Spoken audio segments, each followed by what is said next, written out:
Hi everyone, welcome back to our channel. आज मैं आपके साथ डिस्कस करने वाली हूँ बीएससी थर्ड सेमेस्टर का वन शॉट वीडियो। और ये जो वन शॉट रहने वाला है वो है कोऑर्डिनेशन कंपाउंड्स का। तो यहाँ पर जो हमारा चैप्टर रहेगा वो कोऑर्डिनेशन कंपाउंड है और एक ही वीडियो में मैं इसके सारे टॉपिक्स को आपके साथ डिस्कस करूँगी, जिससे कि आप कम टाइम में और ज़्यादा अच्छे से अपनी प्रिपरेशन कर पाएँ। एंड एक और चीज़ कि हम यहाँ पर सारी चीज़ों को वैसे ही समझेंगे और कम से कम टाइम में अपने पूरे चैप्टर को यहाँ पे कंप्लीट करेंगे। ठीक है, तो सबसे पहले मैं आपको बताना चाहूँगी कोऑर्डिनेशन केमिस्ट्री के बारे में। तो देखिए, जब भी हम कोऑर्डिनेशन केमिस्ट्री की बात करते हैं तो कोऑर्डिनेशन केमिस्ट्री क्या होती है। बेसिकली कोऑर्डिनेशन केमिस्ट्री के अंदर हम कोऑर्डिनेशन कंपाउंड्स को पढ़ते हैं, यानी कोऑर्डिनेशन कंपाउंड्स की जो स्टडी होती है, कोऑर्डिनेशन कंपाउंड्स की जो स्टडी होती है वो कोऑर्डिनेशन केमिस्ट्री के अंदर होती है। ठीक है, अब कोऑर्डिनेशन कंपाउंड्स होते क्या है। देखिए, कोऑर्डिनेशन कंपाउंड्स जैसे आपको पता है कि एलिमेंट्स और एलिमेंट्स आपस में मिलकर क्या बनाते हैं, कंपाउंड बनाते हैं। क्या बनाते हैं, एलिमेंट जब आपस में जुड़ते हैं तो वो कंपाउंड बना लेते हैं। वैसे ही अगर मैं कोऑर्डिनेशन कंपाउंड की बात करूं तो इनमें क्या होता है, एक मेटल होता है और दूसरा लिगेंड होता है। मेटल और लिगेंड जब आपस में बॉन्डिंग करते हैं तब हमारा बनता है कोऑर्डिनेशन कंपाउंड, कोऑर्डिनेशन कॉम्प्लेक्स। ठीक है, अब जो स्फीयर होता है उसको कोऑर्डिनेशन स्फीयर बोलते हैं। वो चीज़ें मैं आपके साथ डिस्कस करूँगी। पहले बेसिकली जो छोटी छोटी बातें हैं वो मैंने आपको एक एक पॉइंट में ऐसे क्लियर कर दी कि जब एलिमेंट आपस में जुड़ते हैं तो क्या बनता है भाई, कंपाउंड बन जाता है। जब मॉलिक्यूल्स आपस में जुड़ते हैं और जुड़ के क्या बनाते हैं भाई, एक बड़ा कंपाउंड बना देते हैं। तो ये वर्ड क्लियर हुआ, कंपाउंड। अच्छा, कोऑर्डिनेशन का मतलब क्या होता है मैं अभी बताती हूँ आपको, जस्ट वेट। लेकिन उससे पहले आपको क्या समझना है कि कोऑर्डिनेशन कंपाउंड में क्या होगा भाई, मेटल और लिगैंड के बीच में बॉन्डिंग होगी। यानी आपको यहाँ पे कॉम्प्लेक्सेस देखने को मिलेंगे जिनमें कि मेटल एंड लिगैंड के बीच में क्या होगी, बॉन्डिंग देखने को मिलेगी। ठीक है, ये चीज़ समझ में आई। तो इसके बाद अगर आपको ये क्लियर हुआ हो तो मैं थोड़ा सा आपको और यहाँ पे एक चीज़ बताती हूँ कि देखिए, हम इसको कोऑर्डिनेशन कंपाउंड क्यों बोलते हैं। तो देखो, मैंने अभी आपको एक चीज़ समझाई कि मेटल और लिगैंड के बीच में क्या होती है, बॉन्डिंग होती है। अब जो यहाँ पर लिगैंड होता है, जो यहाँ पर बॉन्डिंग होती है, वो कैसी बॉन्डिंग होती है भाई, यहाँ पर देखिए जो लिगैंड होता है उसके पास, जो लिगैंड होता है उसके पास one lone pair of electron होना ही चाहिए। One lone pair of electron ligand के पास होना चाहिए। किस लिए, टू डोनेट मेटल। मेटल को डोनेट करने के लिए लिगैंड के पास at least one lone pair of electron तो होना चाहिए एटलीस्ट, यानी कम से कम एक लोन पेयर ऑफ इलेक्ट्रॉन तो लिगैंड के पास होना ही चाहिए, जिससे कि वो अपने इलेक्ट्रॉन पेयर को डोनेट कर सके इस मेटल को। क्योंकि जब ये अपनी इलेक्ट्रॉन पेयर को, इस मेटल को डोनेट करेगा तब ही इनके बीच में बॉन्डिंग होगी।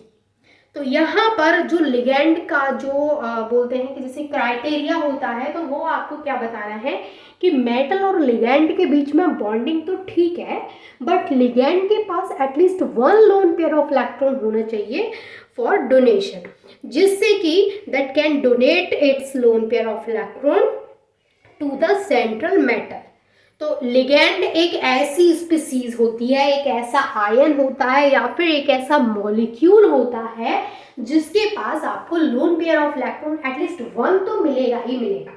तभी हम उसको क्या बोल रहे हैं, लिगैंड बोल रहे हैं, क्योंकि लिगैंड का मतलब है कि वो अपने लोन पेयर ऑफ इलेक्ट्रॉन को डोनेट कर देगा मेटल के पास में। ठीक है, इसका मतलब एक चीज समझ में आई कि जो लिगैंड होता है भाई, वो इलेक्ट्रॉन रिच स्पीसीज है, इलेक्ट्रॉन रिच होता है। इलेक्ट्रॉन रिच दैट मीन्स कि इसके पास इलेक्ट्रॉन्स ज़्यादा होते हैं भाई। कोई भी चीज़, अगर कोई भी मेटल है, कोई भी मॉलिक्यूल है, कोई भी आयन है, अगर वो इलेक्ट्रॉन्स को डोनेट कर रहा है दैट मीन्स कि उसके पास इलेक्ट्रॉन ज़्यादा ही है ना। तो वो इलेक्ट्रॉन रिच है। मैंने इलेक्ट्रो रिच कर दिया है कि क्या है, इलेक्ट्रॉन रिच है। तो ये इलेक्ट्रॉन रिच स्पीसीज होती है। तो इसको, ये इलेक्ट्रॉन रिच होती है तो इसको लुईस बेस भी कह सकते हैं और इसको न्यूक्लियोफाइल भी कहते हैं। तो इसको क्या क्या बोलते हैं, लुईस बेस भी बोलते हैं जो लिगैंड है, और इसको न्यूक्लियोफाइल, ये एज अ न्यूक्लियोफाइल भी वर्क करता है। लेकिन वहीं पर अगर मैं इस मेटल की बात करूं तो क्योंकि मेटल अगर दूसरे इंसान से इलेक्ट्रॉन पेयर को ले रहा है दैट मीन्स एक चीज़ तो क्लियर है कि मेटल के पास क्या है, इलेक्ट्रॉन्स की कमी है है कि नहीं जी। मेटल के पास इलेक्ट्रॉन की कमी है, इसका मतलब इसका बिहेवियर कैसा होगा, बताइए भाई, इसका बिहेवियर कैसा होगा, इलेक्ट्रॉन डेफिशिएंट। ये इलेक्ट्रॉन डेफिशिएंट मॉलिक्यूल होता है, जो मेटल होती है वो इलेक्ट्रॉन डेफिशिएंट होती है, इसलिए हम ये क्या करती है, इलेक्ट्रॉन को एक्सेप्ट करती है, इसलिए इसको लुईस एसिड बोलते हैं। एंड लुईस एसिड के अलावा ये एज अ इलेक्ट्रोफाइल भी वर्क करती है, इलेक्ट्रोफाइल। ठीक है जी, इतनी बात क्लियर हुई, इतनी बात क्लियर हुई। मेटल और अच्छा एक और चीज सुन लीजिए, ये मेटल हो गया, ये लिगैंड हो गया, लिगैंड और मेटल के बीच में बॉन्डिंग होती है भाई, ठीक है। अब ये जिस स्फीयर के अंदर बंद होते हैं, जैसे ये यहाँ पे जो इस तरीके से जो ब्रैकेट है, ये जो ब्रैकेट यहाँ पे लगा होता है, क्योंकि ये कैसा है, कोऑर्डिनेशन कंपाउंड है। अभी क्यों कोऑर्डिनेशन बोल रहे हैं वो भी क्लियर करूंगी। तो ये जो यहाँ पर कॉम्प्लेक्स बना हुआ है, ये जिसके अंदर मेटल और लिगैंड आपस में बंद है और उनके बीच में कोऑर्डिनेशन कोवलेंट बॉन्डिंग हो रही है, तो इस कॉम्प्लेक्स को क्या बोलते हैं भाई, इस स्फीयर को बोलते हैं कोऑर्डिनेशन स्फीयर। इसको क्या बोलते हैं, कोऑर्डिनेशन स्फीयर। अब देखिए मैंने ना लिखवाया तो कुछ भी नहीं है यहाँ पे, अगर मैं कहूँ लिखवाने की बात, तो मैंने यहाँ पे कोई नोट्स तो आपको बनवा नहीं दिए, लेकिन मैंने बोला बहुत कुछ है, मैंने आपको बोला बहुत कुछ है कि लिगैंड के क्या क्या नाम हो सकते हैं, क्या क्या नाम मेटल के हो सकते हैं, ठीक है। लिगैंड के पास at least one lone pair of electron होना चाहिए, मेटल एज इलेक्ट्रोफाइल वर्क करता है, ligand as a nucleophile work करता है, मेटल को लुईस एसिड भी बोलते हैं, लिगैंड को लुईस बेस भी बोलते हैं। जो इस कॉम्प्लेक्स के अंदर ये जो कॉम्प्लेक्स बना रहा है, जो स्फीयर यहाँ पे बना है, उसको कोऑर्डिनेशन स्फीयर बोलते हैं। तो ये सारी चीज़ें तो मैंने बोली हैं, आप पॉइंट पॉइंट बना करके अपने नोट्स में ज़रूर लिखिएगा, और ये आपको बेसिकली पता भी होनी चाहिए, ठीक है। ये बहुत बेसिक सी बातें हैं जो मैंने आपको एक्सप्लेन की हैं, और ये आपको पता होनी चाहिए, ठीक है। इतनी चीज़ आपको समझ में आ गई। सबसे पहली चीज़, कोऑर्डिनेशन केमिस्ट्री मतलब होता है स्टडी ऑफ कोऑर्डिनेशन कंपाउंड, ठीक है। इतनी बात समझ में आ गई आपको। चलिए, अब मैंने आपको क्या बोला कि मेटल और लिगैंड के बीच में जो बॉन्ड बनता है यहाँ पे, वो कोऑर्डिनेट कोवलेंट बॉन्ड होता है, इसलिए हम इसको कोऑर्डिनेशन कंपाउंड्स बोलते हैं। तो होता क्या है कि जो लिगैंड है, जब अपने इलेक्ट्रॉन पेयर को मेटल को डोनेट कर देता है, तो जब ये अपने इलेक्ट्रॉन पेयर को मेटल को डोनेट करता है, तो यहाँ पर जो बॉन्ड फॉर्म होता है, यानी मेटल और जो लिगैंड है, जब यहाँ पे क्या होंगे, इलेक्ट्रॉन पेयर को डोनेट करते हैं, तो यहाँ पर जो बॉन्ड बनता है वो कोऑर्डिनेट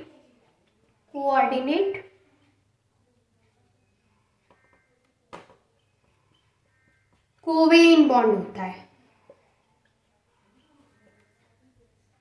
ठीक है। यहाँ पर कौन सा बॉन्ड बनता है, coordinate covalent bond.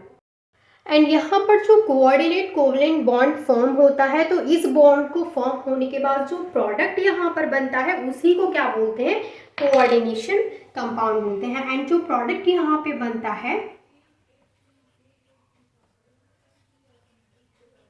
formed is known as coordination compound. मैंने इसे शॉर्ट में लिख दिया, आप लिख लीजिएगा, ठीक है। कोऑर्डिनेशन कंपाउंड कहते हैं। तो इतनी चीज़ समझ में आई। ये अगर सही से आप अपने नोट्स प्रिपेयर करेंगे, तो आपके ये एक पेज पर एक एक पॉइंट अगर आप लिखेंगे पॉइंट्स बना करके, तो आपका एक पेज का पूरा ये इंट्रो पार्ट हो जाएगा, जो कि आपको पता होना ही चाहिए, ठीक है। एक और चीज़ लिख लीजिएगा कि मतलब उसको कुछ बताने की ज़रूरत तो है नहीं मुझे, लेकिन आप फिर भी मैं आपको बता देती हूँ कि यहाँ पर जो मेटल है वो एज अ कैटाइन वर्क कर रहा है, और ligand as a anion work कर रहा है, क्योंकि जो मेटल है वो इलेक्ट्रॉन्स को एक्सेप्ट कर रहा है, और जो लिगेंड है वो इलेक्ट्रॉन को डोनेट कर रहा है, ठीक है। तो यहाँ पर लिगेंड और मेटल के बीच में आपको फर्क समझ में आ जाना चाहिए। ये एक मैं आपको कोऑर्डिनेशन कंपाउंड का एक दो एग्जाम्पल कराती हूँ, और उस एग्जाम्पल को कराने से भी पहले मैं आपको एक चीज़ बताती हूँ कि ये जो कोऑर्डिनेशन कंपाउंड होते हैं ना, ये आयनिक भी हो सकते हैं और न्यूट्रल भी हो सकते हैं। यानी ऐसा भी हो सकता है कि इन पे कोई चार्ज हो, और ऐसा भी हो सकता है कि ये न्यूट्रल हो, है ना। तो दोनों तरीके के आपको एग्जाम्पल्स करा देती हूँ। पहले मैं आपको न्यूट्रल कंपाउंड्स की एग्जाम्पल कराती हूँ। पहले आप लिख लीजिए, it may either B neutral और आयोनिक। ये न्यूट्रल भी हो सकते हैं और आयोनिक भी हो सकते हैं।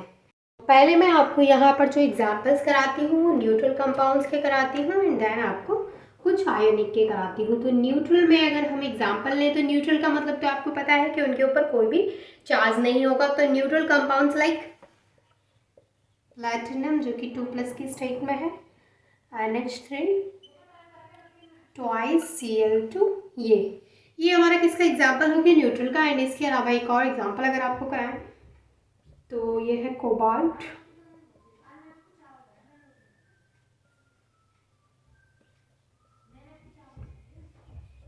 ये हो गया हमारा न्यूट्रल कंपाउंड का एग्जाम्पल।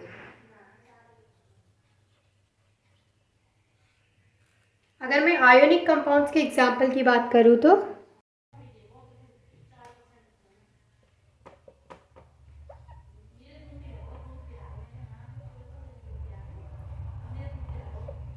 देखो ये हो गया हमारा कैसा आयोनिक कोऑर्डिनेशन कंपाउंड हो गया। इसके अलावा ये FeCN का होल 6 एंड इसके ऊपर 4-, ये भी हमारा आयोनिक कोऑर्डिनेशन कंपाउंड हो गया। तो ये न्यूट्रल के और आयोनिक कोऑर्डिनेशन कंपाउंड्स के हो गए एग्जाम्पल।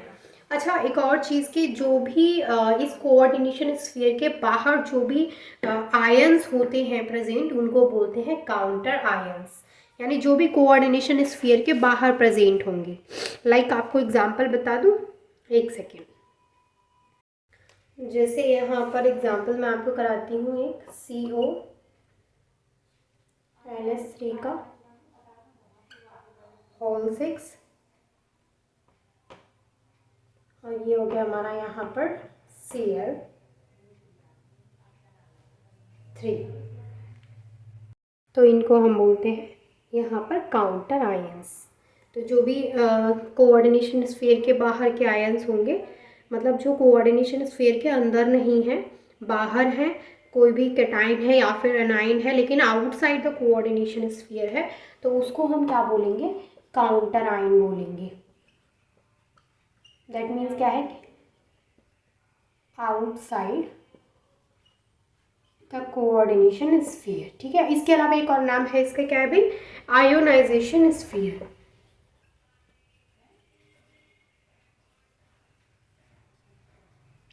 दो नाम से हम इसको जानते हैं, या तो काउंटर आयन बोलते हैं या फिर आयोनाइजेशन स्फीयर बोलते हैं। इतनी चीज समझ में आ गई। इसके बाद आता है वार्नर्स थ्योरी। वार्नर्स थ्योरी क्या है, ध्यान से समझिएगा, इंपॉर्टेंट टॉपिक है। इसके एक्सपेरिमेंटल वेरिफिकेशन भी मैं आपको कराऊंगी वार्नर्स थ्योरी के। अब देखिए, जो वार्नर्स थ्योरी है, इसको 1893 में वार्नर ने प्रोड्यूस किया था कोऑर्डिनेशन कंपाउंड के लिए, यानी इसको 1893 में दिया था। और जो साइंटिस्ट थे उनका नाम भी क्या था, वार्नर ही था। और उन्होंने इस थ्योरी को किसके लिए दिया था भाई, तो ये तो आप समझ ही गए, कोऑर्डिनेशन कंपाउंड में पढ़ रहे हैं, इसका मतलब कोऑर्डिनेशन कंपाउंड के लिए दिया था वार्नर ने इस थ्योरी को। तो वार्नर जो थे उनके बारे में थोड़ा सा पढ़ लीजिए कि जो वार्नर थे वो क्या थे, फर्स्ट इनऑर्गेनिक केमिस्ट थे जिनको कि नोबेल प्राइज मिला था। जो वार्नर थे, वार्नर वो फर्स्ट इनऑर्गेनिक की बात कर रही हूँ मैं यहाँ पे, फर्स्ट इनऑर्गेनिक केमिस्ट थे जिनको नोबेल प्राइज दिया गया था, जिनको नोबेल प्राइज दिया था। वार्नर ने बोला था कि जो मेटल होती है वो 2 तरीके की वैलेंसीज को शो करती है, यानी वार्नर ने ही बोला था, Warner postulates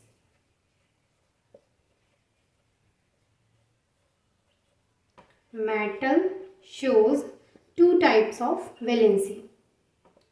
2 type of valency, कौन कौन सी वैलेंसीज है भाई वो, वार्नर ने बोला कि जो भी मेटल होती है, जैसे मेटल लिगैंड के बीच में बॉन्डिंग है, तो मेटल 2 तरीके की वैलेंसी शो करती है। एक तो होती है प्राइमरी वैलेंसी, एक तो होती है यहाँ पे प्राइमरी वैलेंसी,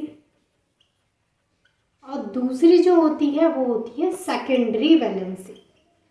ठीक है, मेटल दो तरीके की वैलेंसी शो करती है अकॉर्डिंग टू वर्नर, एक प्राइमरी वैलेंसी और दूसरी सेकेंडरी वैलेंसी। अब जो वार्नर थ्योरी बताती है हमें, एक और चीज़ लिख लीजिए, जो वार्नर की जो थ्योरी उन्होंने हमें दी थी, ये हमें किसके बारे में बताती है, कोऑर्डिनेशन कंपाउंड का स्ट्रक्चर एंड फॉर्मेशन के बारे में बताती है। जो थ्योरी है ये हमें बताती है, tells about structure and formation of coordination compound. जो हमारी थ्योरी है वो हमें स्ट्रक्चर एंड जो फॉर्मेशन होता है कोऑर्डिनेशन कंपाउंड का, उसके बारे में बताती है। अब यहाँ पर थोड़ा सा डिस्कशन करते हैं कि जो वार्नर ने बोला था कि जो मेटल होती है वो दो तरीके की वैलेंसी शो करती है, एक प्राइमरी और दूसरी सेकेंडरी। तो दोनों को हम जान लेते हैं कि प्राइमरी वैलेंसी और सेकेंडरी वैलेंसी का क्या मतलब है। देखिए यहाँ पर प्राइमरी एंड सेकेंडरी वैलेंसी के बारे में कुछ पॉइंट्स मैंने लिखे हुए हैं। जैसे प्राइमरी वैलेंसी क्या होती है, एक तरीके की ऑक्सीडेशन स्टेट ही होती है, और अगर सेकेंडरी वैलेंसी की बात करें तो वो कोऑर्डिनेशन नंबर होता है। कोऑर्डिनेशन नंबर क्या होता है अभी आपको बताऊंगी, ठीक है। और प्राइमरी वैलेंसी आयोनाइजेबल होती है, जबकि सेकेंडरी नॉन आयोनाइजेबल होती है। प्राइमरी वैलेंसी जो होती है ये कोऑर्डिनेशन स्फीयर के अंदर भी हो सकती है, बाहर भी हो सकती है, और अंदर बाहर दोनों जगह पे हो सकती है। लेकिन अगर सेकेंडरी वैलेंसी की बात करें तो वो सिर्फ और सिर्फ कोऑर्डिनेशन स्फीयर के अंदर होती है, इनसाइड द कोऑर्डिनेशन स्फीयर होती है ऑलवेज। अगर हम प्राइमरी वैलेंसी की डायरेक्शन की बात करें तो ये नॉन डायरेक्शनल होती है, सेकेंडरी डायरेक्शनल होती है। And primary valency not define geometry, ये ज्योमेट्री को डिफाइन नहीं करती है, जबकि जो सेकेंडरी वैलेंसी है वो क्या करती है भाई, डिफाइन ज्योमेट्री। अब देखिए वार्नर जो थे, Warner studies ammoniacal cobalt chloride. Warner ने अमोनिकल कोबाल्ट क्लोराइड को स्टडी किया था।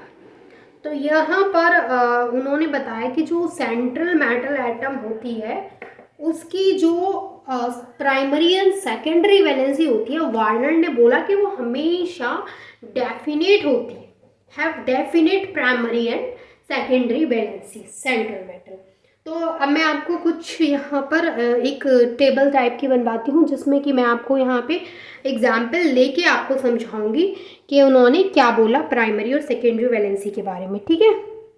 तो वार्नर ने 2 पॉइंट बताए। पहला कि वार्नर ने जो स्टडी किया था, जो कंपाउंड जो कोऑर्डिनेशन कंपाउंड था वो था अमोनिकल कोबाल्ट क्लोराइड, और उन्होंने बोला कि जो सेंट्रल मेटल होता है उसकी प्राइमरी एंड सेकेंडरी वैलेंसी जो होती है वो डेफिनेट होती है। तो उन्होंने ना यहाँ पर कंपाउंड्स लिए थे, तो मैं आपको बताती हूँ क्या क्या कंपाउंड उन्होंने लिए, और फिर उन्होंने बोला कि उनकी प्राइमरी एंड सेकेंडरी वैलेंसी क्या है, डेफिनेट है। तो उन्होंने सेम टाइप के कंपाउंड्स लिए थे, जिनमें उन्होंने लिगैंड्स के नंबर और लिगैंड्स को चेंज कर करके अलग अलग कंपाउंड्स लिए, और फिर उन्होंने वहाँ पर प्राइमरी एंड सेकेंडरी वैलेंसी को और उनके स्ट्रक्चर को भी बताया, जो कि मैं भी आपको बताऊंगी अभी।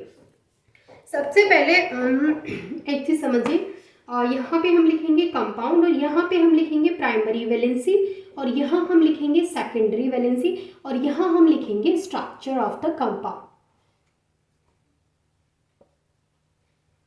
ठीक है जी, इतनी चीज़ क्लियर है, ठीक है। एक सेकेंड, तो यहाँ पर कौन कौन से कंपाउंड उन्होंने लिए, COCl3.6NH3, इसमें जो NH3 उन्होंने लिया वो 6 है। सेकेंड कंपाउंड था हमारा COCl3.5NH3, उन्होंने यहाँ पे एक जो NH3 थे वहाँ पे 6 है, यहाँ 5। नेक्स्ट जो उन्होंने लिया वो COCl3.4NH3, नेक्स्ट इन्होंने लिया COCl3.3NH3। इन्होंने ये यहाँ पे कंपाउंड लिए, और इन्होंने बोला कि इन सभी कंपाउंड में जो इसकी प्राइमरी वैलेंसी है मेटल की यानी कोबाल्ट की, वो क्या है, सेम है 3। सभी की प्राइमरी वैलेंसी क्या है, सेम है, और सेम इन्होंने बोला कि सभी की सेकेंडरी वैलेंसी भी सेम है, तो वो क्या है 6। ठीक है भाई। अब इन्होंने बोल दिया कि इनकी प्राइमरी और सेकेंडरी वैलेंसी क्या होती है, सेम होती है, जो भी मेटल वहाँ पे यूज होती है उसकी। अब अगर हम इनके स्ट्रक्चर बनाएंगे यहाँ पे, क्योंकि अभी मैं स्ट्रक्चर नहीं बना रही हूँ, अभी मैं आपको स्ट्रक्चर कैसे बनेगा उसका एक फॉर्मूला यहाँ पे नोट करा रही हूँ, फिर उसके बाद मैं आपको स्ट्रक्चर बनवाऊंगी, ठीक है। तो अगर हम इस बेस पे कि इसकी प्राइमरी वैलेंसी 3 है और सेकेंडरी वैलेंसी 6 है, उसके बेस पे अगर इसका स्ट्रक्चर बनाएंगे तो आपको एक चीज़ पता है कि सेकेंडरी वैलेंसी जो होती है वो हमेशा इनसाइड द कोऑर्डिनेशन स्फीयर लिखी जाती है, लेकिन प्राइमरी कोऑर्डिनेशन स्फीयर के अंदर भी लिख सकते हैं, बाहर भी लिख सकते हैं और दोनों जगह लिख सकते हैं। ठीक है, चलिए कोई बात नहीं है। अब अगर मैं यहाँ पर कोबाल्ट मैंने यहाँ पे बना दिया है और इसके साथ हमारा लिगैंड NH3 जुड़ा हुआ है, NH3। अब NH3 का कितना है, NH3 6 है और बचा क्या, एक सेकंड, यहाँ पे तो जगह ही नहीं बची लिखने के लिए, थोड़ा छोटा लिखती हूँ। देखिए यहाँ पे हमारे पास CO और ये NH3 हो गया हमारा, यहाँ पे कितने हैं, 6 हैं और इसके बाद हमारा बच्चा यहाँ पे Cl3, वो हमने यहाँ लिख दिया। तो ये जो 6 है NH3 वो क्या शो कर रही है, 6 यहाँ पे सेकेंडरी वैलेंसी को शो कर रहा है इस तरीके से, और ये Cl3 यहाँ पे इसकी प्राइमरी वैलेंसी को शो कर रहा है। और सेकेंडरी वैलेंसी हमेशा इनसाइड द कोऑर्डिनेशन स्फीयर होती है, तो ये यहाँ पे इसकी सेकेंडरी वैलेंसी और प्राइमरी वैलेंसी को शो कर रहे हैं। सेम अगर हम इसमें बनाएंगे तो इसमें क्या होगा भाई, CO और ये हो जाएगा NH3 का होल 5। लेकिन भाई सेकेंडरी वैलेंसी क्या है, 6 है, लेकिन अब ये यहाँ पे NH3 सिर्फ 5 है, तो सेकेंडरी वैलेंसी की जो मतलब सेकेंडरी वैलेंसी की जो कंडीशन है वो तो कंप्लीट हो नहीं रही। तो हम क्या करेंगे, एक Cl इधर से लेके यहाँ लिख देंगे। तो अब यहाँ पे कितने बॉन्ड हो गए हैं इसमें, जो CO है वो मतलब यहाँ पे 5 तो NH3 जुड़ चुके हैं मॉलिक्यूल NH3 के और एक Cl का जुड़ गया है। तो अब टोटल यहाँ पे कितने हो गया, अंदर सेकेंडरी वैलेंसी 6 मेंटेन हो गई है, लेकिन बाहर कितना बचा है, Cl2, क्योंकि 3 थे और एक अंदर रह गया, 2 बाहर आ गए। लेकिन अभी भी चार्ज इसका अगर आप देखेंगे तो इसका जो कोऑर्डिनेशन नंबर है वो +3 ही निकल के आएगा। और आपको पता है सॉरी कोऑर्डिनेशन नहीं, ऑक्सीडेशन नंबर जो होता है इसका वो +3 ही निकल के आएगा अभी भी अगर आप कैलकुलेट करेंगे, क्योंकि इसका भी आप कैलकुलेट करेंगे। और आपको पता है कि जो प्राइमरी वैलेंसी होती है वो एक तरीके से ऑक्सीडेशन स्टेट या फिर ऑक्सीडेशन नंबर ही होती है ना, और सेकेंडरी क्या होती है, एक तरीके से कोऑर्डिनेशन नंबर होती है। अब अगर मैं इसकी बात करूँ तो यहाँ पे क्या हो जाएगा, ये CO और यहाँ पर NH3 अब सिर्फ कितना बचा है, 4। तो अब 2 Cl ले लेंगे यहाँ पे, तो Cl2 हो गया और यहाँ पे कितना बचा, सिर्फ एक Cl बचा। ठीक है, ये समझ में आ रहा है ना। और अगर यहाँ पे मैं बात करूँ तो यहाँ पर CO NH3 और यहाँ पे 3 है, तो 3 Cl यहाँ पे आ गए और फिर इस तरीके से ये हो गया। ठीक है, तो ये यहाँ पे हमने इस तरीके से बना लिया। अब इसके बाद आपको एक चीज़ समझ में आई कि प्राइमरी सेकेंडरी वैलेंसी के बेस पे हमने यहाँ पर जो इनका स्ट्रक्चर है वो बनाया है, मतलब स्ट्रक्चर का जो फॉर्मूला है वो बनाया है। अभी स्ट्रक्चर इस फॉर्मूले से कैसे बनाएंगे वो भी बताती हूँ। तो सबसे पहले आप इस टेबल को यहाँ पे नोट कर लीजिए। मैं इस चीज़ को अभी इरेज नहीं कर रही हूँ क्योंकि मुझे क्या करना है, अभी थोड़ा सा आपको और बताना है, स्ट्रक्चर बताना है इनका। तो उससे भी पहले मैं आपको एक चीज़ बताती हूँ कि जब भी हम प्राइमरी वैलेंसी को शो करेंगे, स्ट्रक्चर बनाएंगे, तब की बात कर रही हूँ मैं। जब भी हम प्राइमरी वैलेंसी को किसी स्ट्रक्चर में शो करेंगे, किसी स्ट्रक्चर में शो करेंगे प्राइमरी वैलेंसी को, तो हम डॉटेड लाइन से शो करेंगे, डॉट डॉट डॉट डॉट करके।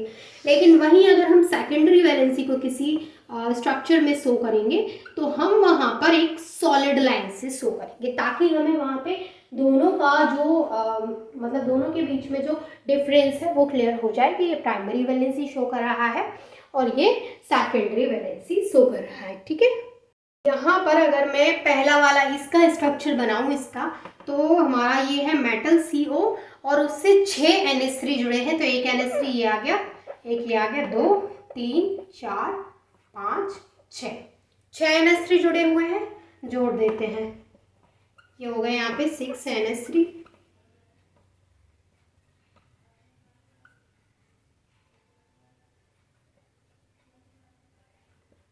ठीक है, अब ये सारे तो सेकेंडरी वैलेंसी को शो कर रहे हैं, तो हमने सॉलिड लाइन से बनाए हैं।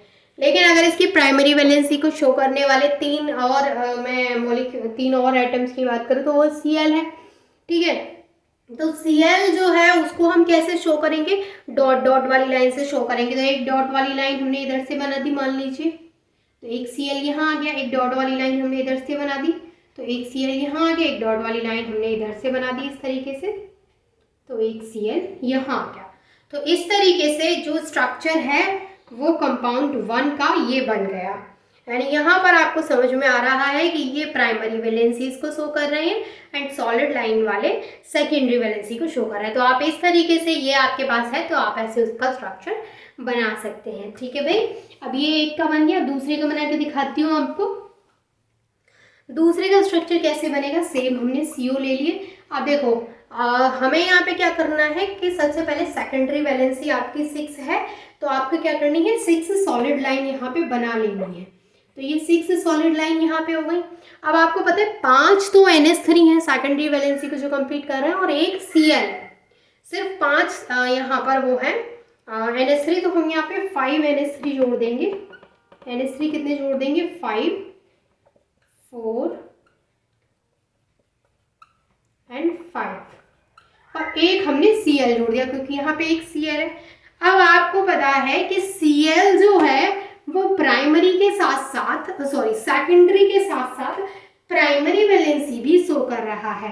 तो Cl को हम ऐसी लाइन सॉलिड लाइन से भी दिखाएंगे और डॉटेड लाइन से भी दिखाएंगे। अब 2 Cl और है, उनके लिए डॉटेड लाइन यहाँ पर बनाएंगे, तो एक Cl यहाँ आ गया और एक Cl यहाँ आ गया। तो इस तरीके से ये सेकंड कंपाउंड का स्ट्रक्चर हो गया। सेम आप तीसरे कंपाउंड का स्ट्रक्चर बनाएंगे तो 4 NH3 जोड़ देंगे और 2 Cl आप इस तरीके से जोड़ेंगे यहाँ पे। लेकिन दोनों Cl पे फिर आप सॉलिड लाइन के साथ साथ डॉटेड लाइन भी दिखाएंगे, क्योंकि आपको वहाँ पे वो प्राइमरी वैलेंसी भी शो कर रहा है, वो भी आपको दिखाना है। एंड सेम आपको फोर्थ वाले के उसमें करना है कि जो तीनों आएंगे आपके वो सॉलिड और डॉटेड दोनों लाइन पे आएंगे, क्योंकि ब्रैकेट के बाहर कुछ भी नहीं है। तो इतनी चीज़ मुझे लगता है कि आपको क्लियर हो गई होगी। अब थोड़ा सा इसका एक्सपेरिमेंटल वेरिफिकेशन बता देती हूँ आपको वर्नर्स कोऑर्डिनेशन थ्योरी का। अब देखिए एक्सपेरिमेंटल वेरिफिकेशन में फर्स्ट पॉइंट जो हमको पढ़ना है वो है कंडक्टेंस। अब देखिए कंडक्टेंस को समझिए कि कंडक्टेंस जो है वो कब इंक्रीज होता है, जैसे जैसे आयंस और चार्जेस इंक्रीज होता है, यानी जो मोलर सब्सटेंसेस है, अगर मैं बात करूँ यहाँ पे नंबर ऑफ पार्टिकल्स या नंबर ऑफ आयंस की, तो जो नंबर ऑफ आयंस है, मैं इसको अभी आपको एग्जांपल के थ्रू समझाऊंगी तो आपको अच्छे से क्लियर हो जाएगा आयंस का कैसे वहाँ पे फर्क पड़ता है। तो जैसे जैसे यहाँ पर आयंस बढ़ेंगे, कैसे आयंस बढ़ेंगे वो अभी एग्जाम्पल के थ्रू समझाऊंगी, वैसे वैसे आपका जो मोलर कंडक्टेंस होता है, जो कंडक्टेंस होता है आपका, वो भी क्या होता है भाई, इंक्रीज होता है। ये एग्जाम्पल के थ्रू ज़्यादा बेटर तरीके से क्लियर होगा। आप ऐसे समझ लीजिए कि आयंस या फिर number of particles increases as the conductance increases, ठीक है।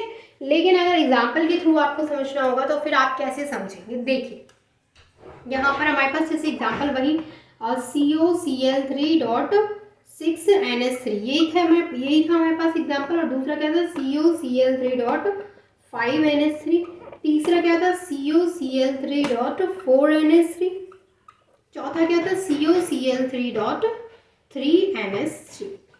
यही थे आपके पास एग्जाम्पल्स। अगर हम इन सब को इनके एक्वस सोल्यूशन में, इनके कैसे एक्वस सोल्यूशन में इनको क्या करते हैं, अगर इनकी रिएक्शन एक्वस यानी वाटर के साथ में कराते हैं तो ये क्या होंगे, आयंस में ब्रेक होंगे, है ना।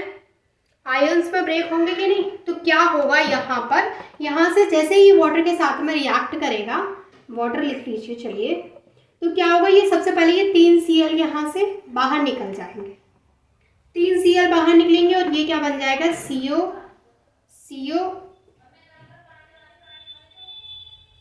NH3 का होल 6 और इसके ऊपर प्लस का 3 चार्ज आ जाएगा, ये 3 Cl बाहर निकल जाएंगे इस तरीके से, 3 Cl माइनस, ठीक है। अब अगर मैं बात करूँ इसकी, तो यहाँ पर जब ये वाटर के साथ सारी कंडीशन सब में सेम है, तो यहाँ पे हो जाएगा ये CONH3 का 5, यहाँ से ये NH3 का 5 के साथ में Cl भी तो है, एक Cl, और यहाँ पे ये जो 2 Cl है वो बाहर निकल जाएंगे और इस पे प्लस का 2 चार्ज आ जाएगा। सेम अगर मैं यहाँ की बात करूँ तो यहाँ पर भी सेम वही होगा, CONH3 का 4 और यहाँ पे Cl2 और एक Cl यहाँ से बाहर निकल जाएगा और इस पे एक प्लस का चार्ज आ जाएगा। और यहाँ पर अगर मैं बात करूँ तो यहाँ पे CONH3 का 3 और यहाँ पे Cl3 आ जाएगा और इस पे कोई चार्ज नहीं आएगा। तो यहाँ पर जो आयंस बनेंगे वो क्या होंगे, 0। यहाँ पर जो number of charges, electrical charge जो डिटरमाइंड होगा कंडक्टेंस मेजरमेंट से, वो 0 होगा। जबकि यहाँ पर एक ये प्लस का गया है, एक उधर ये माइनस का गया है, और यानी कि यहाँ पर 2 चार्जेस हैं और यहाँ पर 2 प्लस के हैं और 2 यहाँ पे 2 प्लस के हैं और 1 माइनस का है यहाँ पे। नहीं ये हाँ हाँ हाँ, यहाँ पे 2 माइनस के हैं और 2 प्लस के हैं, और यहाँ पर 1 प्लस का है 1 माइनस का है, और सेम यहाँ पर 3 प्लस गया है और 3 Cl माइनस, यानी 1 माइनस का चार्ज है, यहाँ पे 1 माइनस का चार्ज है, और यहाँ पे +3, यहाँ पे +2, यहाँ पे +1, यहाँ पे -1 और यहाँ पे 0, ये चार्जेस हैं। तो यहाँ पर आपको पता है कि सबसे ज़्यादा जो चार्जेस हैं वो यहाँ पर है 3 और 1 4, यहाँ पे 2 और 1 3, यहाँ पे 1 और 1 2 और यहाँ पे 0। तो यहाँ पर जो सबसे ज़्यादा चार्जेस हैं वो कहाँ पर हैं, इसमें है। उससे कम चार्ज इसमें है, उससे कम चार्ज इसमें है, उससे कम चार्ज इसमें है, यानी आयंस की बात कर रही हूँ। सबसे ज़्यादा आयन इसमें है, उससे कम आयन इसमें है, उससे कम आयन इसमें है, उससे कम आयन इसमें है। तो अगर हम कंडक्टेंस की बात करें कि जो कंडक्टेंस का ऑर्डर होगा तो सबसे ज़्यादा इसका होगा, फिर उससे कम इसका होगा, फिर उससे कम इसका होगा, फिर उससे कम इसका होगा। समझ रहे हैं आप मैं क्या कहना चाह रही हूँ यहाँ पे? इसको आप लिखेंगे कैसे, उसके लिए मुझे इसको यहाँ से इरेज करना पड़ेगा। अब मैं यहाँ पे कॉम्प्लेक्स आपको बना के दिखाऊँ, क्योंकि आपको पता चल गया कि किस में ज़्यादा आयंस थे। तो सबसे पहले वाला जो था उसमें सबसे ज़्यादा आयंस थे, तो CO क्या था पहले वाला, CONH3 का होल 6, जिस और यहाँ पे क्या था Cl3, सबसे ज़्यादा आयंस थे इसमें, तो इसका कंडक्टेंस सबसे ज़्यादा होगा। फिर CONH3 का होल 5, यहाँ पर Cl और यहाँ पे Cl2, फिर इसके बाद CONH3 का होल 4 Cl2 Cl, फिर इसका यहाँ पे बना देती हूँ इसको CONH3 का होल 3 Cl3, क्योंकि इसमें 0 थे। ठीक है, तो इनका जो ऑर्डर रहेगा वो ये ऑर्डर रहेगा। तो आपको समझ में आ गया कंडक्टेंस के जितने नंबर ऑफ आयंस, जैसे जैसे नंबर ऑफ आयंस इंक्रीज होते हैं वैसे वैसे ही कंडक्टेंस भी इंक्रीज होता है। जैसे जैसे नंबर ऑफ आयंस डिक्रीज होते चले जाएंगे, कम होते चले जाएंगे, तो उसके कंडक्टेंस की वैल्यू भी क्या होती चली जाएगी, कम होती चली जाएगी। तो यहाँ पर चारों एग्जाम्पल्स को मैंने आपको एक्सप्लेन कर दिया है, तो आप इसको अच्छे से कर लीजिएगा कंडक्टेंस को। ठीक है, इसके बाद जो हमारा नेक्स्ट टॉपिक आता है वो है कोऑर्डिनेशन नंबर। देखिए कोऑर्डिनेशन नंबर क्या होता है, कोऑर्डिनेशन नंबर, और आप कैसे पता कर सकते हैं किसी भी कॉम्प्लेक्स को देख के कि इसका कोऑर्डिनेशन नंबर क्या है। तो देखिए कोऑर्डिनेशन नंबर क्या होता है कि जो नंबर ऑफ लिगेंड्स अटैच्ड होते हैं सेंट्रल मेटल एटम या फिर आयन से through a covalent and coordinate bond, तो उसी को हम क्या बोलते हैं, जितने नंबर में लिगेंड्स वहाँ पे अटैच्ड है वही उसका क्या है, कोऑर्डिनेशन नंबर है। अब जैसे मैं आपको कुछ यहाँ पे एग्जांपल्स करा देती हूँ, तो जब आपको एग्जांपल्स की हेल्प से समझ में आएगा तो ज़्यादा अच्छे से क्लियर हो जाएगा। तो यहाँ पर जैसे हमारे पास एग्जांपल है K2, और यहाँ पर हमारे पास मेटल लेंगे हम निकिल Cn का होल 4। तो यहाँ पर इससे कितने लिगेंड जुड़े हुए हैं आपको पता है, कितना नंबर है यहाँ पे 4। तो इसका जो कोऑर्डिनेशन नंबर होगा वो क्या होगा भाई, वो होगा 4। ठीक है, समझ में आएगा कोऑर्डिनेशन नंबर कैसे निकाल सकते हैं। इसके अलावा और अलग अलग एग्जांपल्स लेकर के आप इसको सॉल्व करके देख सकते हैं। जैसे यहाँ पर और एग्जांपल्स आपको कराती हूँ मैं। जैसे आपके पास नेक्स्ट एग्जांपल है CO और इससे जुड़ा है NH3 का होल 4 एंड Cl2। तो यहाँ पर आप इजीली बता सकते हैं कि कितने नंबर में लिगेंड्स यहाँ पर अटैच्ड है। एक तो ये अटैच्ड है इससे सेंट्रल मेटल एटम से, और एक ये, तो यहाँ पर 4 NH3 हैं और 2 Cl2 है। तो टोटल नंबर ऑफ लिगेंड्स कितने होंगे यहाँ पे 6, क्योंकि Cl और NH3 हम सभी का नंबर यहाँ पे गिन लेंगे। तो 4 ये हैं और 2 ये हैं, तो 4 एंड 2 ये कितने हो गए भाई 6। तो यहाँ पर जो कोऑर्डिनेशन नंबर निकल के आया है वो 6 है। तो आपको समझ में आ गया कोऑर्डिनेशन नंबर कैसे निकालते हैं। कोऑर्डिनेशन नंबर का मतलब क्या होता है, number of ligands attached to a central metal atom और ion through a covalent coordinate bond. ठीक है, ये टॉपिक आपको क्लियर हुआ कि कोऑर्डिनेशन नंबर क्या होता है। ठीक है, कोऑर्डिनेशन नंबर आप डायरेक्ट कोई भी कॉम्प्लेक्स देखेंगे तो आप डायरेक्ट उसको देख के बता सकते हैं कि इसका कोऑर्डिनेशन नंबर क्या होगा। ठीक है, यहाँ तक बात क्लियर है। अब इसके बाद हम लिगेंड्स को पढ़ते हैं कि लिगेंड्स क्या होते हैं। वैसे तो थोड़ा सा मैं ब्रीफ इंट्रोडक्शन आपको पहले भी दे चुकी हूँ, बट अब मैं थोड़ा डिटेल में बताऊँगी, टाइप्स बताऊंगी, अलग अलग ligands, chelate ligand, chelate compounds कौन से होते हैं, polydentate ligand, ambidentate ligand, bidentate ligand. तो इन सभी को हम अब क्या करेंगे, डिटेल में पढ़ने को जा रहे हैं। ठीक है, देखो जी, अगर हम यहाँ पे लिगेंड्स की बात करते हैं तो सबसे पहले मैं आपको लिगेंड्स के बारे में कुछ चीज़ें पहले ही बता चुकी हूँ। क्या कि ये इलेक्ट्रॉन रिच स्पीसीज होती है। कैसी होती है? इलेक्ट्रॉन रिच स्पीसीज होती है, क्योंकि इनके पास at least one lone pair of electron तो होना ही चाहिए। One lone pair of electron क्यों होना चाहिए? क्योंकि ये क्या करते हैं, टू डोनेट करने के लिए इनके पास, और ये डोनेट किसको करते हैं? सेंट्रल मेटल एटम या फिर आयन को। तो जो लिगेंड्स है वो इलेक्ट्रॉन रिच स्पीसीज होती है और इनके पास at least one lone pair of electron होना चाहिए फॉर डोनेशन। डोनेट करने के लिए किसको करेंगे? उसको मेटल को करेंगे। ठीक है, इसके अलावा क्योंकि ये इलेक्ट्रॉन रिच होते हैं तो ये किसकी तरह बिहेव करते हैं? लुईस बेस की तरह बिहेव करते हैं, और मेटल जो होता है वो लुईस एसिड की तरह बिहेव करता है। और यहाँ पर जो लिगेंड होते हैं वो एज अ न्यूक्लियोफाइल वर्क करते हैं इलेक्ट्रॉन रिच होने की वजह से, और जो मेटल होती है आपको पता है वो एज अ इलेक्ट्रोफाइल वर्क करते हैं। ठीक है, तो यहाँ पर लिगेंड्स के बारे में ये सारी चीज़ें मैं ऑलरेडी आपको बता चुकी हूँ। तो अब आपको ये चीज़ पता है लिगेंड्स क्या होते हैं। आपको पता है कि जितने नंबर में मेटल से क्या जुड़े होते हैं, मतलब इलेक्ट्रॉन जो डोनेट करते हैं वो ग्रुप, ऐसे ग्रुप जुड़े होते हैं उनको ही हम लिगेंड बोलते हैं। और ये जो कोऑर्डिनेशन नंबर होता है वो भी लिगेंड्स पर ही डिपेंड करता है कि सेंट्रल मेटल से कितने लिगेंड्स जुड़े हुए हैं, वही उसका कोऑर्डिनेशन नंबर होता है। ठीक है, अब सबसे पहले मैं यहाँ पे बात करती हूँ लिगेंड्स के बारे में। बेसिक चीज़ें आपको क्लियर हैं तो हम यहाँ पे बात करेंगे इसके क्लासिफिकेशन की। तो देखिए, अगर हम इनका क्लासिफिकेशन करें ऑन द बेसिस ऑफ मतलब अगर इनके जो डोनर साइड्स हैं उनके बेसिस पर अगर हम इनको क्लासीफाई करें तो सबसे पहले हम इनको क्लासीफाई करते हैं मोनोडेंटेट या फिर यूनिडेंटेट लिगेंड में। मोनोडेंटेट या फिर यूनिडेंटेट लिगेंड। देखिए, मोनोडेंटेट बोल लो या फिर यूनिडेंटेट बोल लो तो ये दोनों का मतलब क्या है? एक ही है।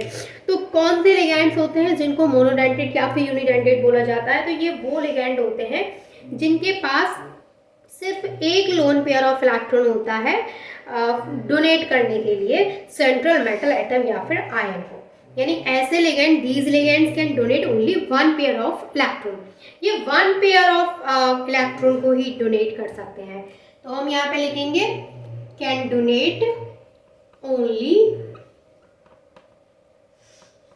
One pair of electron. तो ऐसे लिगेंड्स को हम बोलेंगे मोनोडेंटेट या फिर यूनिडेंटेट लिगेंड, जो कि एक लोन पेयर ऑफ इलेक्ट्रॉन को ही डोनेट कर सकते हैं। अच्छा, इनके एग्जांपल्स की अगर मैं बात करूं तो इसमें ढेर सारे एग्जांपल्स आपको देखने को मिल जाएंगे, जैसे H2O है, वाटर है, इसके अलावा NH3 है, CO, chloride, same bromide, hydroxide ion, cyanide and etcetera. इसके अलावा भी ढेर सारे इसमें हो सकते हैं। ठीक है, तो ये सभी क्या है? हमारे मोनोडेंटेट लिगेंड है, क्योंकि ये सिर्फ और सिर्फ एक इलेक्ट्रॉन पेयर को ही डोनेट कर सकते हैं। सेकंड नंबर पे आते हैं हमारे बाइडेंटेट लिगेंड। बाइडेंटेट लिगेंड की क्या खास बात होगी?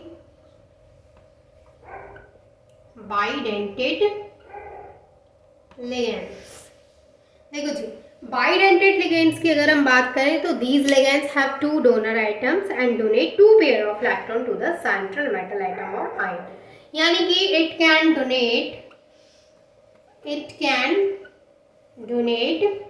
To pair of electrons. जो हमारे बाइडेंटेट होते हैं वो टू पेयर ऑफ इलेक्ट्रॉन्स को डोनेट कर सकते हैं। और इनके अगर एग्जाम्पल की यहाँ पे बात करूँ तो देखिए, एग्जाम्पल जरूर याद रखिएगा कि मोनोडेंटेट में कौन कौन से एग्जाम्पल्स आते हैं जो कि सिर्फ one lone pair of electron को ही डोनेट कर सकते हैं, और बाइडेंटेट में कौन कौन से एग्जाम्पल्स आते हैं जो कि टू इलेक्ट्रॉन पेयर को डोनेट कर सकते हैं। तो यहाँ पर अगर हम बात करें इसके एग्जाम्पल की, तो यहाँ पर है हमारे पास CH2 NH2 CH2 NH2। क्या है इसका नाम भाई? इसको बोलते हैं इथाइलिन डाइएमीन, जिसको कि शॉर्ट में क्या बोलते हैं? EN, ethylene diamine. In short हम इसको EN बोलते हैं। इसके अलावा आप यहाँ पर ऑक्जेलेट आयन भी ले सकते हैं। ऑक्जेलेट आयन भी बाइडेंटेट का एग्जाम्पल है। मैं यहाँ पे बना देती हूँ ऑक्जेलेट आयन। ऑक्जेलेट आयन भी किसका एग्जाम्पल है? बाइडेंटेट का। ठीक है, तो ये हमारे इस पे -2 चार्ज। तो ये हमारे क्या हो गए? ये हो गए हमारे कुछ मोनोडेंटेट एंड बाइडेंटेट लिगेंड के एग्जाम्पल, एंड दोनों आपको क्लियर हुए कि दोनों का क्या मतलब है। तीसरा जो हमारा टाइप आता है वो आता है पॉलीडेंटेट लिगेंड का। पॉलीडेंटेट लिगेंड्स कौन से होते हैं भाई? पॉलीडेंटेट लिगेंड्स क्या होते हैं? It can donate more than 2 lone pair of electrons. It can donate more than 2 pair of electrons. यानी कि पॉलीडेंटेट लिगेंड्स में वो लिगेंड्स आते हैं जो कि 2 से ज़्यादा इलेक्ट्रॉन पेयर को डोनेट कर सकते हैं। बाइडेंटेट यूनिडेंटेट में वो आए थे तो सिर्फ एक इलेक्ट्रॉन पेयर को डोनेट करेंगे, और जो बाइडेंटेट था उसमें वो आए थे जिसमें कि दो इलेक्ट्रॉन पेयर को डोनेट कर सकते हैं। एंड पॉलीडेंटेट में कौन से आए हैं? जो कि 2 से ज़्यादा इलेक्ट्रॉन पेयर को डोनेट कर सकते हैं। तो मोनोडेंटेट, बाइडेंटेट एंड पॉलीडेंटेट, आपको तीनों के बीच में डिफरेंस क्लियर हुआ। अच्छा, इसका एग्जाम्पल क्या होगा? तो इसका एग्जाम्पल होता है EDTA। EDTA इसका एग्जाम्पल है। इसका स्ट्रक्चर बना देती हूँ मैं EDTA का। इथाइलिन डाइएमीन टेट्राएसीटेट हम इसको बोलते हैं, और इसका स्ट्रक्चर कुछ ऐसा होता है। इसको क्या बोलते हैं भाई? इथाइलिन डाइएमीन टेट्रा एसीटेट, और यहाँ पर जुड़े होते हैं CH2COO नेगेटिव, और इससे भी CH2COO negative, same CH2COO negative, same CH2।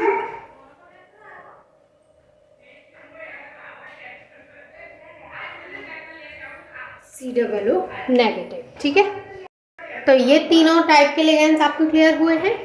ठीक है भाई, एग्जाम्पल अच्छे से कर लीजिएगा। एग्जाम्पल की फुल फॉर्म क्या है? इथाइलिन डाइएमीन टेट्राएसीटेट, है ना। EDTA किसका एग्जाम्पल है?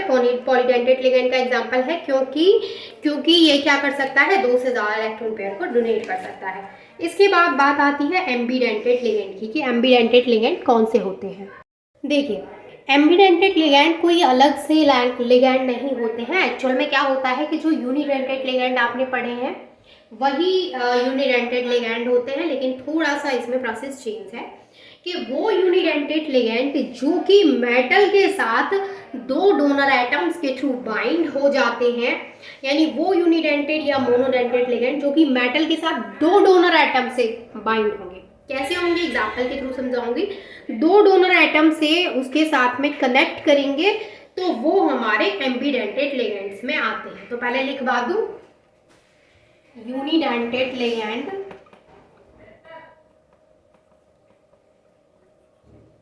which can bind to the central metal atom through 2 donor atoms are called as, क्या बोलेंगे भाई? एम्बीडेंटेट लिगेंड बोलेंगे। यानी ऐसे यूनिडेंटेट या फिर मोनोडेंटेट एक ही बात है, आपको पता है। तो वो अगर सेंट्रल मेटल एटम से अगर बाइंड है तो वो 2 डोनर एटम्स के थ्रू बाइंड हो। कैसे? जैसे हमारे पास एग्जांपल है NO2। अब देखो NO2 में नाइट्रोजन की तरफ से भी मेटल से बाइंड हो सकता है ये, और ऑक्सीजन की तरफ से भी मेटल से बाइंड हो सकता है। In NO2 group both nitrogen and oxygen में act as a donor atom, क्योंकि आपको पता है कि यहाँ पर नाइट्रोजन भी as a donor atom work कर सकता है, क्योंकि इसके पास भी electron, lone pair of electron है, और ऑक्सीजन भी वर्क कर सकता है। लेकिन जब ये अलग अलग केस में अलग अलग एटम उसके साथ बाइंड करेंगे तो अलग अलग इनके नाम हो जाएंगे।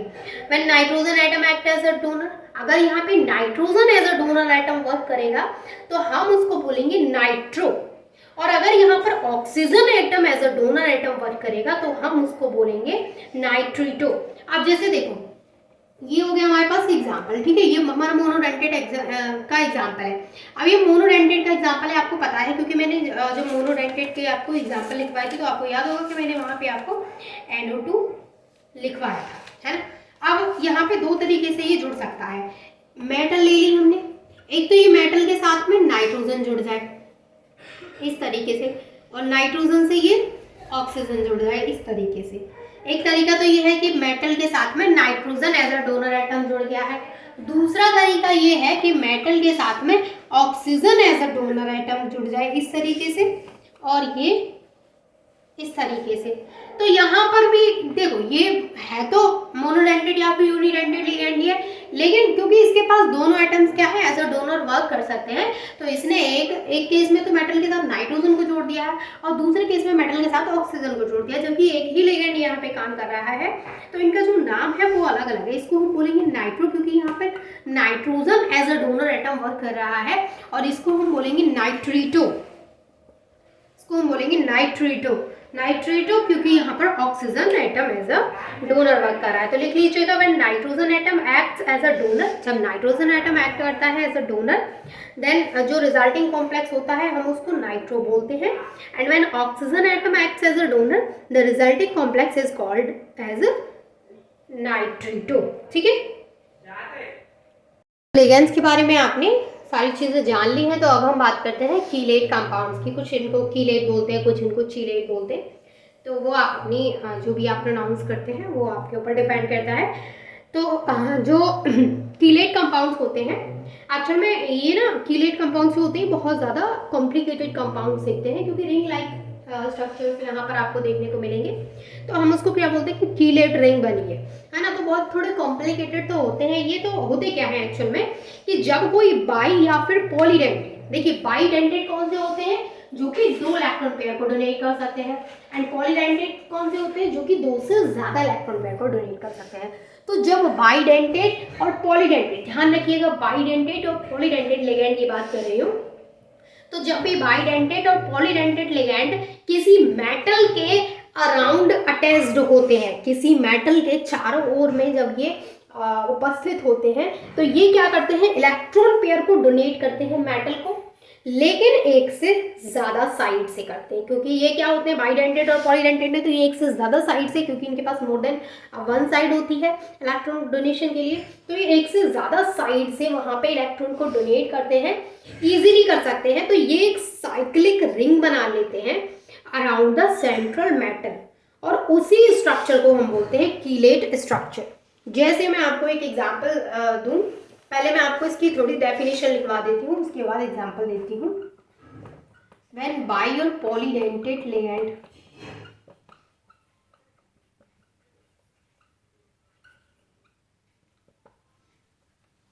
Are attached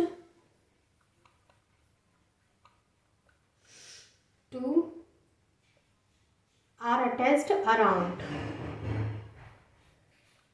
central metal atom, ठीक है, मैंने शॉर्ट में लिख दिया है सेंट्रल मेटल एटम, या फिर आयन भी लिख सकते हैं, and it will donate electron pair, and it will donate electron pair, ये इलेक्ट्रॉन पेयर को डोनेट करते हैं मोर देन 1 साइड। अब जैसे मैंने बताया था आपको NO2 के एग्जांपल में कि ये नाइट्रोजन भी यहाँ पे डोनेट कर सकता है और ऑक्सीजन भी डोनेट कर सकता है, तो दो एक से ज़्यादा साइड हो गई कि ऑक्सीजन वाली साइड से भी डोनेशन हो सकता है और नाइट्रोजन वाली साइड से भी डोनेशन यहाँ पे हो सकता है। तो उस तरीके से यहाँ पे समझाया जा रहा है कि मतलब एक से ज़्यादा, पहली बार तो वो एक से ज़्यादा डोनेट कर सकते हैं और दूसरी बात वो एक से ज़्यादा साइड से डोनेट कर सकते हैं। जैसे मैं आपको एग्जांपल की हेल्प से समझाऊंगी, लेकिन पहले लिख लीजिएगा तो यहाँ पे क्या है, donate electron pair from more than one side, from